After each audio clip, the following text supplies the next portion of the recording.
स्वागत दोस्तों आपका चैनल से करके आगे सामने मोदी भाई चलेंगे। सबसे पहले सबसे बड़ी न्यूज़ आपको बताएंगे दोस्तों। आखिरकार आज शंकराचार्य का होने जा रहा है धर्म युद्ध का ऐलान। बताएंगे कहां पर किस तरीके की हो रखी है तैयारी दोस्तों, और गौ प्रतिष्ठा धर्म युद्ध के मामले को लेकर क्या नई बड़ी अपडेट सामने आई है, डिटेल में जानकारी अब तक पहुंचाएंगे। इसी के साथ में चलेंगे एक और बड़ी खबर की तरफ, जहां पर प्रियंका गांधी को लेकर बीजेपी कहने लगी कि प्रियंका गांधी को नेता विपक्ष तय कर देना चाहिए, उनको राहुल गांधी की जगह नेता विपक्ष बनाना चाहिए। इसके बाद प्रियंका गांधी ने दिया ऐसा जवाब दोस्तों कि दोबारा बीजेपी के लोग इस तरीके का सवाल नहीं उठाएंगे। बताएंगे डिटेल में क्या है पूरा मामला, एक एक करके चलेंगे। आज की सारी बड़ी होगी तो सारी बड़ी अपडेट आप तक पहुंचाएंगे। लेकिन उससे पहले अगर आप भी मानते हैं कि नेता विपक्ष के तौर पर अगर प्रियंका गांधी का नाम आगे किया गया तो बीजेपी वाले दूर दूर तक दिखाई नहीं देंगे, तो इस वीडियो को लाइक करके लाल बटन दबाकर चैनल को सब्सक्राइब करके बेल आइकन दबाकर कमेंट बॉक्स में अपनी राय जरूर लिखकर बताएगा दोस्तों। ज्यादा से ज्यादा वीडियो को शेयर की जगह चलते हैं सबसे पहले सबसे बड़ी ब्रेकिंग न्यूज अपडेट की तरफ, जहां पर ज्योतिष पीठ के शंकराचार्य स्वामी अभिमुक्तेशानंद सरस्वती यानी शंकराचार्य को लेकर बीजेपी की सरकार पूछ रही थी कि शंकराचार्य असली में शंकराचार्य है या नहीं है। यानी योगी आदित्यनाथ का प्रशासन शंकराचार्य को शंकराचार्य प्रूव करने के लिए यानी उनको ये साबित करने के लिए बोला जा रहा था दोस्तों। इसके बाद शंकराचार्य मैदान में कूदे हैं, तो उसके बाद अब बीजेपी के लोगों को अपने आप को साबित करना पड़ेगा कि वो हिंदू धर्म का पालन करते हैं और गौ रक्षा की बातें करते हैं और कम से कम गौ रक्षा को लेकर कदम उठाते हैं। शंकराचार्य अभिमुक्तेशानंद सरस्वती ने एक ऐसा मुद्दा उठाया है दोस्तों जिसको लेकर बीजेपी के दोहरे मापदंड सबके सामने है और सबको पता है कि बीजेपी दोगली राजनीति करती है, खासकर गौ रक्षा के मामले को लेकर दोस्तों, और इसीलिए शंकराचार्य यात्रा पर निकले हैं। शंकराचार्य ने बीजेपी को अब आईना दिखाना शुरू कर दिया है। उन्होंने गौ रक्षा और गौ प्रतिष्ठा के मामले को लेकर वाराणसी से जौनपुर, जौनपुर से सुल्तानपुर और अमेठी रायबरेली होते हुए उन्नाव और हरदोई होते हुए सीतापुर में अति विश्राम के बाद लखनऊ पहुंच गए हैं दोस्तों। और आज लखनऊ के अंदर 11 तारीख को गौ रक्षा और गौ प्रतिष्ठा के मामले पर गौ प्रतिष्ठा धर्म युद्ध का ऐलान किया जाएगा और शंखनाद किया जाएगा दोस्तों। गौमय गणेश पूजा के साथ साथ गौ माता धर्म ध्वजा स्थापना के साथ साथ संतों की महासभा होगी और गौ रक्षा संकल्प लिया जाएगा। हजारों संत अनुयायी और श्रद्धालु इसमें शामिल होंगे। स्वामी जी ने वीडियो जारी करते हुए लोगों से अपील की है कि अगर वो लखनऊ नहीं पहुंच पाए हैं किन्हीं कारणों से, तो अपने घर में रहकर हर मोहल्ले में इसका शंखनाद करे। स्वामी अभिमुक्तेशानंद ने माघ मेला के दौरान विवाद के बाद योगी सरकार को 40 दिन का अल्टीमेटम दिया था। यानी शंकराचार्य से पूछा जा रहा था कि आप शंकराचार्य है या नहीं है, इस बात को साबित करिए। तो अब शंकराचार्य अभिमुक्तेशानंद सरस्वती ने पलटवार करते हुए भाजपा को यह साबित करने के लिए बोला है कि वो साबित करे कि वो गौ रक्षा को लेकर वाकई चिंतित है। अगर आप भी मानते हैं दोस्तों गौ रक्षा के नाम पर राजनीति बंद होनी चाहिए और गौ रक्षा के लिए वाकई कदम उठाना चाहिए, अगर आप भी मानते हैं कि गौ रक्षा के नाम पर किसी समुदाय के व्यक्ति को टारगेट करके गौ रक्षा के नाम पर राजनीति करने से ना तो गायों की रक्षा होगी बल्कि समाज में आपस में विद्वेष फैलेगा और विद्वेषों का इस्तेमाल राजनीतिक रोटियां सेकने के लिए किया जाता है। आप लोग जानते हैं कि इस तरीके के सांप्रदायिक माहौल बनाकर किस पार्टी को फायदा मिलता है दोस्तों। और मुस्लिम समाज के लोग भी चाहते हैं कि गौ रक्षा होना चाहिए, क्योंकि मुस्लिम समाज के लोग भी बार बार इस मामले पर कहीं ना कहीं ठोस कदम उठाने की मांग करते हुए कह रहे हैं कि हम पूरी तरीके से साथ में। अगर आप भी दोस्तों मुस्लिम समाज से और अगर आप भी मानते हैं कि गौ रक्षा होनी चाहिए पूरी तरीके से, लेकिन इस पर राजनीति बंद होनी चाहिए और गौ रक्षा के नाम पर समाज को टारगेट करना बंद करना चाहिए, क्योंकि जब बीजेपी की सरकार में बीफ का एक्सपोर्ट सबसे ज्यादा है तो बीजेपी के लोग गौ रक्षा की बातें नहीं कर सकते। लेकिन आप लोग जानते हैं दोस्तों कि गौ रक्षा के मामले को लेकर किस तरीके से विद्वेष फैलाया जाता है, समाज में आपसी भेद फैलाकर कैसे सरकार में सत्ता हासिल की जाती है। और इसीलिए स्वामी अभिमुक्तेशानंद सरस्वती का आज से जो ऐलान होने वाला है वो उत्तर प्रदेश और देश की राजनीति में एक बड़ा परिवर्तन लेकर आएगा। गौ रक्षा के मामले पर एक नई बहस छिड़ने जा रही है। आप लोग की जो भी राय है लिखकर जरूर बताएगा। साथ साथ चलते हैं एक और बड़ी अपडेट तो दोस्तों, जिसमें लोकसभा में मंगलवार को विपक्षी स्पीकर ओम बिरला को पोस्ट से हटाने को लेकर अविश्वास प्रस्ताव पर चर्चा किया गया। 50 से ज्यादा विपक्ष के सांसदों ने प्रस्ताव पर अपने हस्ताक्षर किए थे दोस्तों। इसके बाद पीठासीन अधिकारी ने प्रस्ताव पेश करने की परमिशन दे दी और इसके बाद प्रस्ताव पर 10 घंटे लगातार चर्चा चलती रही। कांग्रेस के नेता गौरव गोगोई ने राहुल गांधी को बार बार स्पीकर के द्वारा डिस्टर्ब किए जाने का मुद्दा उठाया। उन्होंने कहा कि नेता विपक्ष जब बोलने के लिए खड़े हुए तो बार बार स्पीकर ओम बिरला जो अपने आप को निष्पक्ष बताते हैं राहुल गांधी को टोका टाकी कर रहे थे, यानी बार बार राहुल गांधी के भाषण के अंदर विघ्न डालने की कोशिश कर रहे थे। 20 बार उन्होंने यह हरकत की और इससे पता चलता है कि वो निष्पक्ष नहीं बल्कि राहुल गांधी के भाषण के महत्वता को कम करने के लिए काम कर रहे हैं, यानी बीजेपी के साथ मिलकर काम कर रहे हैं, भारतीय जनता पार्टी के नेता की तरह बर्ताव कर रहे हैं। इसीलिए उनके खिलाफ कार्रवाई की जानी चाहिए। और इस बीच दोस्तों जो डिस्कशन चल रहा था उसमें बीजेपी के नेता ने कांग्रेस पार्टी की नेत्री प्रियंका गांधी और राहुल गांधी के बीच में विवाद खड़ा करने की कोशिश की दोस्तों। भाजपा के नेता किरण रिजिजू कहते हैं कि नेता विपक्ष के तौर पर प्रियंका गांधी को कांग्रेस को आगे करना चाहिए था, कांग्रेस को प्रियंका गांधी को नेता विपक्ष बनाना चाहिए, क्योंकि वो कम से कम सबकी बातें सुनती है और मुस्कुराती तो जरूर है। इस पर प्रियंका गांधी मौजूद थी दोस्तों, और वो मुस्कुरा भी रही थी और एक तरीके से बोल रही थी कि बोलिए बोलिए, मैं इस पर जवाब जरूर दूंगी। और उसके बाद जब प्रियंका गांधी बोलने के लिए खड़ी होती है दोस्तों, तो उन्होंने बताया कि भारतीय जनता पार्टी के लोग 12 साल से राहुल गांधी को पचा नहीं पा रहे, राहुल गांधी की बातें सच्चाई इनको पती नहीं है, और नेता विपक्ष के तौर पर राहुल गांधी ने बीजेपी वालों को लगातार आईना दिखाया हुआ है। राहुल गांधी अब तक झुके नहीं है, और यही बड़ा कारण है कि ये लोग राहुल गांधी से परेशान होकर ऐसी बातें कर रहे हैं। यानी प्रियंका गांधी का साफ मानना है कि राहुल गांधी के सामने टिक नहीं पा रहे, इसीलिए इन लोगों को लगता है कि किसी और को नेता विपक्ष बना देना चाहिए। ऐसे में अगर आप भी मानते हैं दोस्तों कि राहुल गांधी ने ही जब बीजेपी वालों की हालत खराब कर रखी है, अगर प्रियंका गांधी को नेता विपक्ष बनाया गया तो बीजेपी वाले फिर से वही पाठ पढ़ते आएंगे जिस पाठ में वो बोल रहे थे कि नरेंद्र मोदी पर महिला सांसद हमला कर सकती थी। और स्पीकर के तमाम तरीके के आरोप के बाद आज देश के अंदर चौथी बार किसी स्पीकर के खिलाफ अविश्वास का प्रस्ताव आया है। इसका पीछे सबसे बड़ा कारण अगर कोई है तो प्रियंका गांधी है। अगर आप भी मानते हैं कि प्रियंका गांधी के सामने तो बीजेपी वाले टिक नहीं पाएंगे, किरण रिजिजू मजाक मजाक में ये बातें बोल रहे हैं, लेकिन उनको साहस नहीं है कि अगर प्रियंका गांधी नेता विपक्ष बन जाएंगी तो भारतीय जनता पार्टी कहां दिखाई देगी। अपनी राय जरूर लिखकर बताएगा। साथ साथ चलते हैं एक और अपडेट दोस्तों, जिसमें कांग्रेस के नेता राहुल गांधी अपने युवा कार्यकर्ताओं के साथ में डंके की चोट पर खड़े हैं दोस्तों। राहुल गांधी ने कहा था कि हमारे बब्बर शेरों ने काम कर दिया। राहुल गांधी महिला कांग्रेस की नेत्रियों को संबोधित कर रहे थे। इस दौरान राहुल गांधी ने बीजेपी पर निशाना साधते हुए कहा कि इन लोगों ने एआई समिट के नाम पर जो कार्यक्रम किया था, उस कार्यक्रम में क्या हाल था आप लोगों ने देखा था। और इसके बाद राहुल गांधी कहते हैं कि काम कर दिया हमारे यूथ कांग्रेस के लोगों ने, जबकि असल में इस प्रदर्शन ने दुनिया के सामने भारत की छवि को नुकसान पहुंचाया, ऐसा बीजेपी के लोग दावा करने लगे हैं दोस्तों। भाजपा का आईटी सेल वाला बोलता है कि राहुल गांधी बड़े गर्व के साथ कह रहे हैं कि कांग्रेस पार्टी ने कांड कर दिया, कांग्रेस के युवा कार्यकर्ताओं ने कांड कर दिया। राहुल गांधी को अपने कार्यकर्ताओं पर इतना ज्यादा घमंड है। राहुल गांधी बोल रहे हैं कि कार्यकर्ताओं ने काम कर दिया, इसका सीधा मतलब है कि राहुल गांधी एआई समिट में हुए प्रदर्शन का समर्थन कर रहे हैं दोस्तों। बीजेपी के नेताओं को लग रहा है कि ऐसे बोलेंगे तो राहुल गांधी बोलेंगे कि नहीं नहीं ठीक है, मेरे मुंह से निकल गया, गलत हो गया, लेकिन राहुल गांधी डंके की चोट पर युवा कांग्रेस के साथ में खड़े हैं, बब्बर शेरों के साथ में खड़े हैं दोस्तों। राहुल गांधी तो युवा कांग्रेस के एक एक कार्यकर्ता को बब्बर शेर बोलते हैं, और राहुल गांधी ने पहले ही बोला था कि देश के किसानों के खिलाफ जो डील नरेंद्र मोदी करके आए हैं उसका डंके की चोट पर विरोध होगा और एआई समिट में विरोध होगा, क्योंकि एआई समिट का कितना बड़ा बवाल था दोस्तों। आप लोग जानते ही थे कि कैसे गलगोटिया यूनिवर्सिटी के नाम पर देश की छवि को बर्बाद किया गया, और उस गलगोटिया यूनिवर्सिटी में कांग्रेस के बब्बर शेर कार्यकर्ता शांतिपूर्ण तरीके से अपना विरोध करके आए, और भाजपा वालों को लग रहा है कि हम बोल देंगे कि इसे दुनिया में भारत की छवि बढ़ रही थी, कांग्रेस पार्टी ने कम कर दिया, तो वो बिल्कुल होने वाला नहीं है। आप लोग की क्या राय है इस पूरे मामले पर दोस्तों, लिखकर जरूर बताएगा। साथ साथ चलते हैं एक और बड़ी अपडेट की तरफ, जहां पर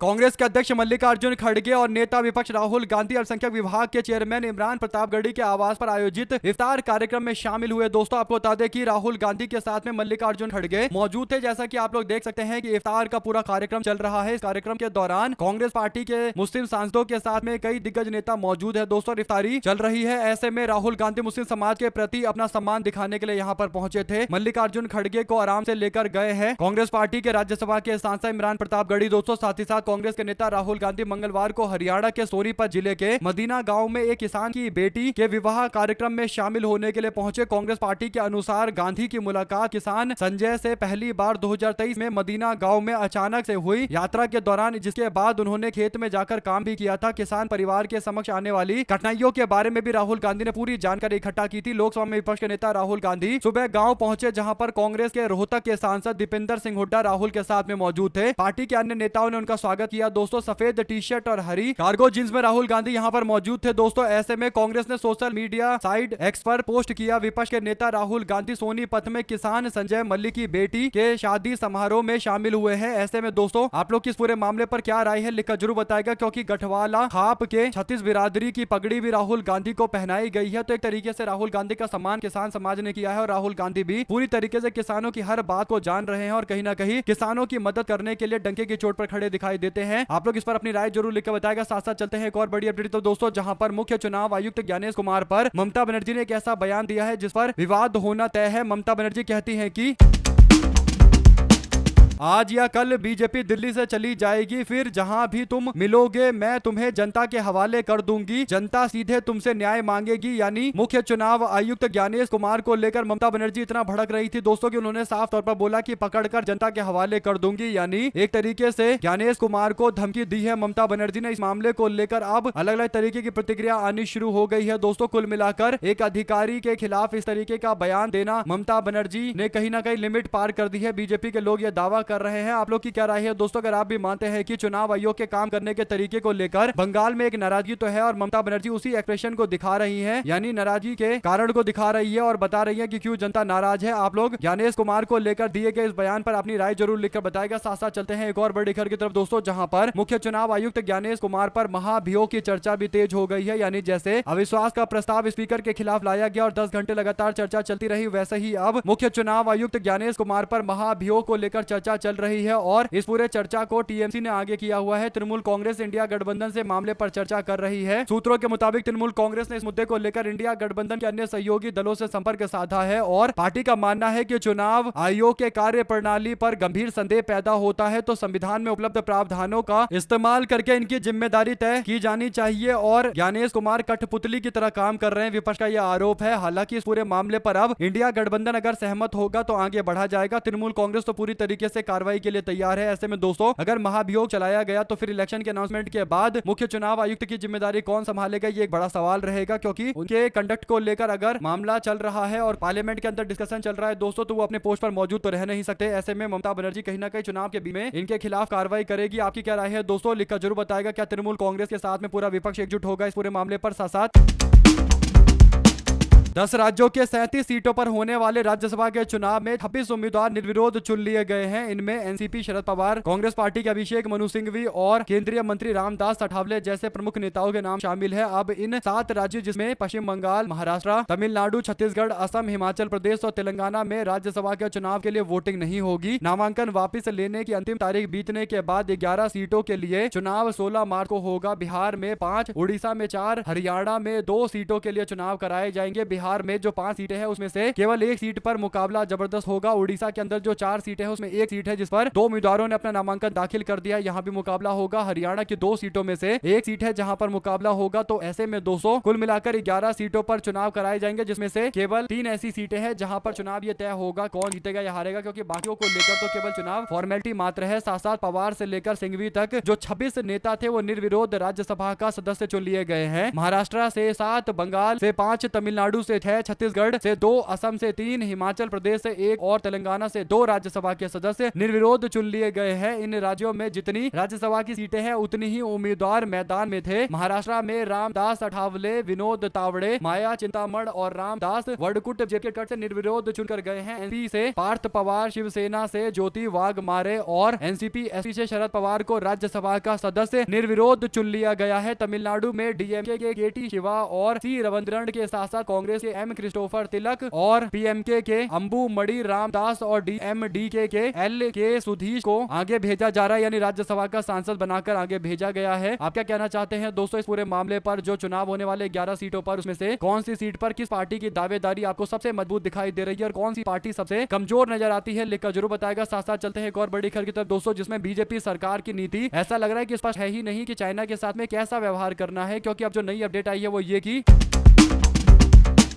बीजेपी की सरकार ने चाइना से आने वाले पैसे को भारत में फिर से मंजूरी दे दी है दोस्तों, यानी चाइना का एफडीआई भारत के अंदर आ सकता है, ये मंजूरी दी गई है। और बीजेपी की वही सरकार है दोस्तों जो 2020 में नेशनल सिक्योरिटी का हवाला देकर चाइना से आने वाले पैसे पर रोक लगा दिया था, यानी एफडीआई पर रोक लगा दिया गया था। अब सवाल ये उठता है कि जो 2020 में बैन किया गया था 26 में खोल दिया गया है, तो ऐसा कौन सा मामला है कि अब राष्ट्रीय सुरक्षा देश का प्रभावित नहीं होगा चाइना के पैसे आने से? ये एक बहुत बड़ा सवाल है। कैबिनेट के इस डिसीजन को लेकर लोगों ने सवाल खड़ा किया कि 2020 में हमारे 20 सैनिकों की मौत गलवान घाटी में हुई थी, उसके बाद 267 चाइनीज ऐप पर बैन लगाया गया, ये बताकर कि हमारी संप्रभुता पर इसे चोट पहुंच रही है। 2020 में प्रेस नोट जारी करते हुए राष्ट्रीय सुरक्षा का हवाला देकर बैन लगाया गया। 2026 में एफडीआई गेट को एक बार फिर से खोल दिया गया है। सवाल यह है चाइना अगर भारत की सुरक्षा के लिए उसके पैसे से भारत की सुरक्षा पर इतना बड़ा नुकसान हो रहा है तो फिर इसे दोबारा से ओपन क्यों किया गया है? यानी दोस्तों कुछ पता ही नहीं है। बीजेपी सरकार की पॉलिसी हर 24 घंटे 48 घंटे में बदल जाती है। अगर आप भी मानते हैं कि पहले चाइना का पैसा भारत के अंदर सिक्योरिटी को नुकसान पहुंचाता है, यानी भारत के सिक्योरिटी से जुड़ा हुआ मामला था, तो फिर अब कैसे चाइना का पैसा जो भारत में आएगा वो भारत की सिक्योरिटी को नुकसान नहीं पहुंचाएगा? इंडिया चाइना का जो ट्रेड डेफिसिट है दोस्तों, यानी जो व्यापारी चाइना के साथ में व्यापार करने का वो तकरीबन 116 बिलियन डॉलर है, जो 2025 में ऑल टाइम हाई हो चुका है। चाइना का शेयर इंडिया के एफडीआई मार्केट में मात्र 0.38% के आसपास का शेयर था दोस्तों, यानी 2020 में जब बैन किया गया तभी शेयर इतना कम था। तो फिर चाइना ये पैसा इतना कम भारत के अंदर क्या भारत के विकास के लिए डाल रहा है या फिर भारत के अंदर सिक्योरिटी को नुकसान पहुंचाने के लिए यानी सुरक्षा में सेंधमारी करने के लिए। और ये बात अगर बीजेपी सरकार 2020 में बोल रही थी तो फिर अब ऐसा क्या हो गया है कि एफडीआई जो चाइना से आ रहा है उस पर छूट दे दी गई है। आप लोग इस पूरे मामले अपनी राय जरूर लिखकर बताएगा अगर आप भी मानते हैं कि साफ तौर पर चाइना ने जो भी पैसा भारत के अंदर लगाया था भारत को नुकसान पहुंचाने के लिए, जब बीजेपी की सरकार इस बात को मानती तो फिर नियमों में नए बदलाव करने की जरूरत क्या पड़ गई। अपनी राय जरूर लिखकर बताएगा दोस्तों। साथ साथ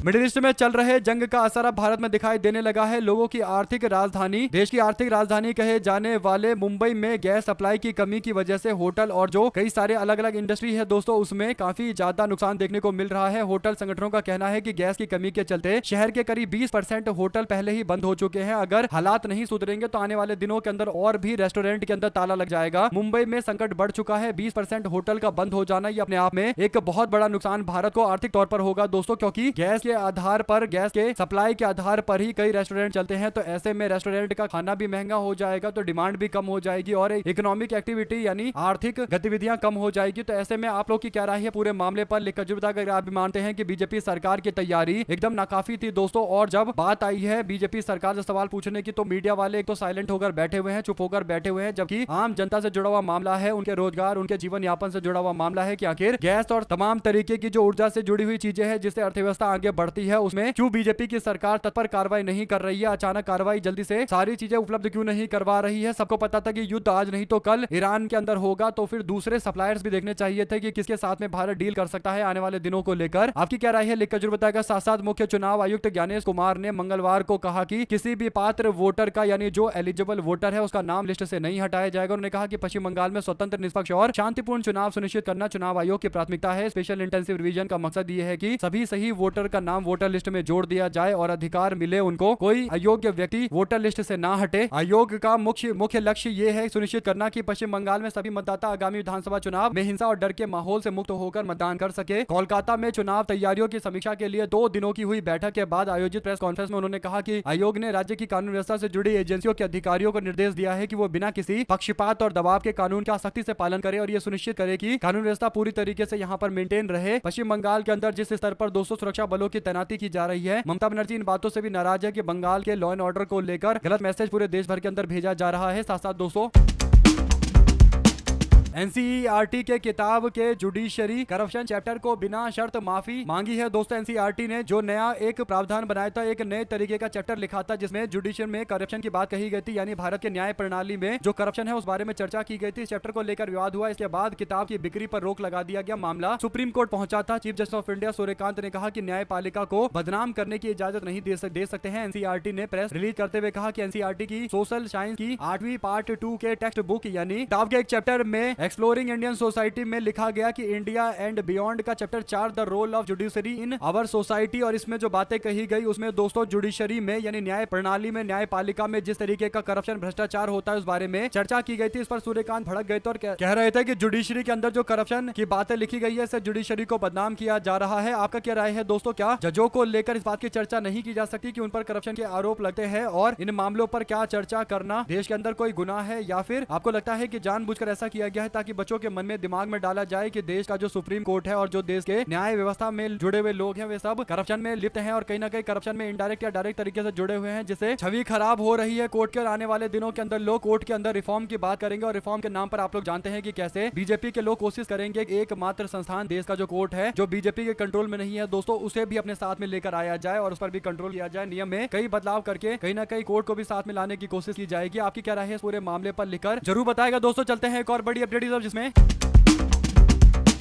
लोकसभा में राजनीतिक भूचाल चलता रहा। स्पीकर ओम बिरला के खिलाफ अविश्वास प्रस्ताव पर 10 घंटे चर्चा चलती रही। सत्ता और विपक्ष के लोगों में टकराव देखने को मिला। इस दौरान दोस्तों जो सबसे ज्यादा बड़ी चर्चा की गई वो इस बात पर कि स्पीकर के पोस्ट को खाली होने के बाद उप स्पीकर के पोस्ट से उसे भरना चाहिए था, यानी डेप्यूटी स्पीकर देश के अंदर होना चाहिए था, लेकिन बीजेपी सरकार डेप्यूटी स्पीकर बनाती ही नहीं है, तो पैनल में से लोगों को चुनकर स्पीकर अपने पोस्ट पर बिठा देते हैं, जिससे पता चलता है कि कहीं ना कहीं स्पीकर के हटने के बाद कोई दूसरा विकल्प मौजूद नहीं है दोस्तों, यानी बैकअप मौजूद नहीं है। जबकि पहले विपक्ष के किसी व्यक्ति को उप स्पीकर बनाया जाता था यानी डिप्टी स्पीकर बनाया जाता था, वो पूरा प्रावधान ही खत्म हो गया है। तो इस बारे में भी चर्चा की गई कि हम लोग क्यों डिप्टी स्पीकर नहीं बनाते, जबकि संविधान के अंदर इस बात का प्रस्ताव दिया गया है कि हमको डिप्टी स्पीकर भी बनाना चाहिए, ताकि अगर स्पीकर पर कोई कार्रवाई हो तो डिप्टी स्पीकर कार्रवाई को आगे बढ़ाए। ऐसे में दोस्तों एक और बड़ी अपडेट उत्तर प्रदेश से सामने आ रही है, जहां पर भारतीय जनता पार्टी की पोल खोलते हुए कवि राज कहे जाने वाले और राजनीति में हमेशा चर्चा का विषय रहे कुमार विश्वास दोस्तों, उन्होंने भारतीय जनता पार्टी के उप मुख्यमंत्री ब्रजेश पाठक की पोल खोलते हुए कह दिया कि ब्रजेश पाठक जो मेरा एक दोस्त है, वो यहाँ पर आकर हाथ फेंक फेंक कर बोल रहा था कि इस कार्यक्रम में जाने के लिए कुमार विश्वास कितना पैसा लेते हैं ये बताऊंगा तो आप लोग चौंक जाएंगे। फिर वो आगे बताते नहीं है क्योंकि वो डर रहे थे, उनको पता था कि अगर उन्होंने मेरे पैसे बता दिए तो फिर मैं उनके बारे में बता दूंगा, सबको पता चल जाएगा कि ब्रजेश पाठक के पास कितना पैसा है। कुल मिलाकर दोस्तों ब्रजेश पाठक जो बीजेपी के द्वारा उत्तर प्रदेश में उप मुख्यमंत्री घोषित किए गए हैं, उप मुख्यमंत्री के तौर पर काम कर रहे हैं, उनकी संपत्ति को लेकर अमूमन चर्चा चलती रहती है और इसी बात की ओर इशारा कर रहे हैं कुमार विश्वास। कहीं ना कहीं सबको पता है कि एक बार संपत्ति की जांच तो होनी चाहिए ब्रजेश पाठक की दोस्तों। ऐसे में अगर आप भी मानते हैं कि भारतीय जनता पार्टी के नेता कुमार विश्वास से पंगे ले रहे थे, लेकिन कुमार विश्वास ने जिस तरीके से उनकी पोल खोलते हुए कह दिया कि वो ब्रजेश पाठक वहां फेंक फेंक कर भाषण दे रहे थे, लेकिन अगर मैं बता देता तो इस बात से वो डर गया और इसीलिए उन्होंने मेरा भी नहीं बताया। तो ऐसे में दोस्तों ब्रजेश पाठक ने क्या पैसा इलीगल तरीके से कमाया, इस बात का जवाब उनको देना चाहिए। और कुमार विश्वास के इस बयान के बाद तो सवाल उठता ही है कि आखिर ब्रजेश पाठक क्या डरते हैं कि उनकी संपत्ति के बारे में कोई जान जाएगा। आपकी क्या राय है दोस्तों इस पूरे मामले पर, लिखकर जरूर बताएगा। हमारे साथ लगातार जुड़े रहने के लिए दोस्तों भाइयों बहनों मित्रों का बहुत बहुत धन्यवाद। आप लोग देख रहे थे आपका चैनल जय हिंद जय भारत, जैसे आधा वीडियो को शेयर किया।